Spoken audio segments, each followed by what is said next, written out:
తొరకపాలెం వరుస మరణాల నేపథ్యంలో ప్రభుత్వం అప్రమత్తమైంది. వైద్య ఆరోగ్య శాఖ సిబ్బంది కూడా గ్రామంలో పూర్తి స్థాయిలో ఇంటింటికి తిరుగుతూ వైద్య పరీక్షలు నిర్వహిస్తున్నారు. అలాగనే గ్రామంలో చూసుకున్నట్లయితే ప్రధానంగా ఇక్కడ వాటర్ కంటామినేషన్ కావచ్చు, సాయిల్ కంటామినేషన్ వల్ల కొన్ని రకాలటువంటి బ్యాక్టీరియా వల్ల మరణాలు సంభవించాయని అధికారులు ప్రాథమికంగా భావిస్తున్నటువంటి పరిస్థితి ఉంది. సో ఈ నేపథ్యంలోనే గ్రామస్తులందరికీ కూడా కొన్ని రోజుల పాటు ఎవరికీ ఇబ్బంది లేకుండా పూర్తి స్థాయిలో ఫుడ్ వసతి కూడా కల్పిస్తున్నటువంటి పరిస్థితి ఉంది. మార్నింగ్ టిఫిన్ కావచ్చు, మధ్యాహ్నం భోజనం, నైట్ భోజనం పూర్తిగా 3 పూట్ల కూడా ప్రభుత్వం ఇక్కడ గ్రామస్తులందరికీ కూడా ఏదైతే ఫుడ్ ఫెసిలిటీ అయితే కల్పిస్తున్నటువంటి పరిస్థితి ఉంది. ప్రధానంగా చూసుకున్నట్లయితే గ్రామంలో మొత్తం 8 పాయింట్లు ఏర్పాటు చేశారు. సో ఈ 8 పాయింట్స్లో ఫుడ్ సెంటర్స్ ఏర్పాటు చేశారు.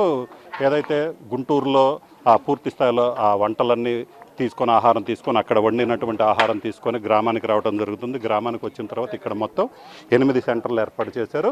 సో ఈ 8 సెంటర్లో కూడా గ్రామస్తులందరికీ కూడా పూర్తి స్థాయిలో ఆహార వసతి అయితే కల్పిస్తున్నారు. ఎందుకంటే మార్నింగ్ టిఫిన్ ఏర్పాటు చేశారు, అలాగనే మధ్యాహ్నం భోజనం, అలాగనే ఈవినింగ్కి సంబంధించినటువంటి భోజనం కూడా ఏర్పాటు చేశారు. గ్రామంలో ఉన్నటువంటి అందరికీ కూడా ఎవ్వరూ ఇంట్లో వంట చేసుకోవాల్సిన పని లేదు. గ్రామంలో పరిస్థితి సాధారణ స్థాయికి వచ్చే వరకు కూడా మీకు ఎటువంటి ఇబ్బంది లేకుండా ఏదైతే ఆహారం అయితే అందిస్తామని ప్రభుత్వం ఇప్పటికే గ్రామస్తులకు చెప్పడం జరిగింది. ఈ నేపథ్యంలోనే అందరికీ కూడా ప్రతిరోజు కూడా ఆహారం అందిస్తున్నారు. ఎవరు ఇంట్లో, ఎందుకంటే వాటర్ కంటామినేషన్ జరగటం వల్ల ఇలా వస్తుందనే ఒక అపోహ అయితే మాత్రం గ్రామంలో ఉన్నటువంటి పరిస్థితి ఉంది.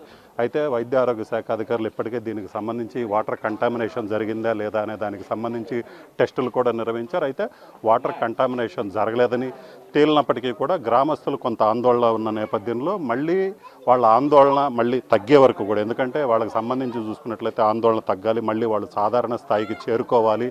సో ఆ నేపథ్యంలోనే ప్రభుత్వం ఈ నిర్ణయం తీసుకుంది. దీనికి సంబంధించి ప్రతిరోజు కూడా 2500 మంది, గ్రామంలో 2500 మంది జనాభా ఉన్నారు. సో వీళ్ళందరికీ కావాల్సినటువంటి వసతి కూడా కల్పిస్తున్నారు. ప్రస్తుతం మనం విజువల్స్లో చూడొచ్చు, ఇది పంచాయతీ ఆఫీస్ వద్ద ఉన్నటువంటి ఒక సెంటర్ అనమాట. సో ఈ సెంటర్లో కూడా గ్రామస్తులకి అన్ని వసతులు కూడా ఏర్పాటు చేశారు. ఇక్కడ గ్రామస్తులందరూ వచ్చేసి ఫ్రీగా ఆహారం తీసుకోవడానికి, భోజనానికి సంబంధించినటువంటి వసతి ఏర్పాటు చేశారు. అలాగనే సిబ్బందిని కూడా ఏర్పాటు చేశారు.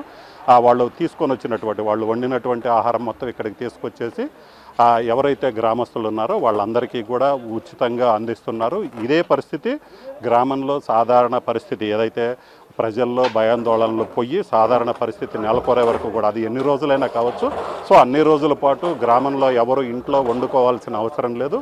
వాళ్ళందరికీ కూడా పూర్తిగా టిఫను, అలాగనే భోజనము, రాత్రిపూట భోజనానికి సంబంధించి 3 పూట్ల కూడా ప్రభుత్వమే ఆహారం సరఫరా చేస్తున్నటువంటి పరిస్థితి ఉంది. దీనికి సంబంధించి ప్రతిరోజు కూడా, సో 6వ తారీఖు నుంచి కూడా ఇది బిగిన్ అయినటువంటి పరిస్థితి ఉంది. సో ప్రతిరోజు కూడా 2000 మందికి పైగా భోజనం ఏర్పాటు చేస్తున్నారు. అలాగనే ఇక్కడ వచ్చేటువంటి సిబ్బంది ఎవరైతే ఉన్నారో, ఎందుకంటే ఇక్కడ గ్రామస్తులు ఎవ్వరూ కూడా ఇంట్లో వండుకోవాల్సిన పని లేదు, మీరు భయపడాల్సిన పని లేదు, మేమే మీకు ఆహారం కూడా అందిస్తామని చెప్పిన నేపథ్యంలోనే ఇక్కడ వచ్చినటువంటి సిబ్బంది, ఎందుకంటే ప్రతిరోజు వైద్య ఆరోగ్య శాఖ సంబంధించిన సిబ్బంది కావచ్చు, రెవెన్యూ అధికారులు, ఇతర అధికారులు కూడా గ్రామానికి వస్తున్నారు. వాళ్ళందరూ కూడా ఇక్కడ పూర్తి స్థాయిలో ప్రతిరోజు సాయిల్ టెస్టులు కావచ్చు, బ్లడ్ శాంపిల్ సేకరించడం కావచ్చు, పారిశుద్ధ్యం మెరుగుపరచడం, ఇలాగ అన్ని రకాల కార్యక్రమాలు కూడా గ్రామంలో చేస్తున్నటువంటి పరిస్థితి ఉంది. సో ఈ నేపథ్యంలోనే అధికారులకు సంబంధించి కావచ్చు, అలాగనే సిబ్బంది కావచ్చు, సో వాళ్ళందరికీ కూడా వసతి ఏదైతే ఫుడ్కు సంబంధించినటువంటి ఇబ్బంది లేకుండా ప్రభుత్వం అన్ని ఏర్పాట్లు చేసిందనే చెప్పుకోవచ్చు. ఇదే పరిస్థితి ఏదైతే గ్రామంలో ఇంకా ఇప్పటికీ కూడా కొంత ఆందోళనకరమైనటువంటి పరిస్థితి ఉంది.